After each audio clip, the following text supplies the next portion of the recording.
नमस्कार मो ना डाक्तर प्रियपद पंडा मो कंसल्टेंट पेडियाट्रिशियन अंकुरा हॉस्पिटल भुवनेश्वर अच्छी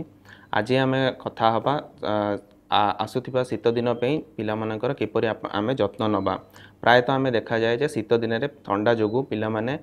पानी पीवा गाधेबा एटा सब कम कर दियंती एटा जमा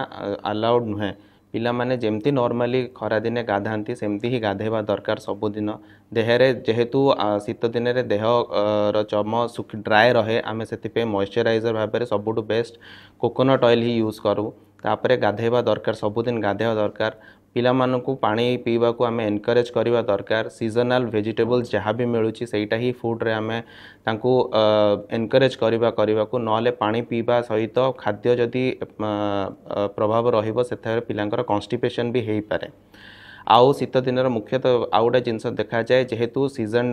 ड्राए एयर बहुत रहे पिलांकर नाजल कंजेशन बा नाक सुखी जीवार बहुत चांसेस थाए से नॉर्मल सलाइन नाजल ड्रॉप आपण यूज करें आपणकर नाजल म्यूकोजा को मॉइस्ट रखापी आपणकर पिला को ठंडा काश भी नॉर्मली हो पारे से आपण बिना डाक्तर परामर्श रे केबे भी मेडिसिन खाइबे नहीं आउ ज्वर कि ठंडा हेले केबे भी एंटीबायोटिक बिना परामर्श रे नेबे नहीं।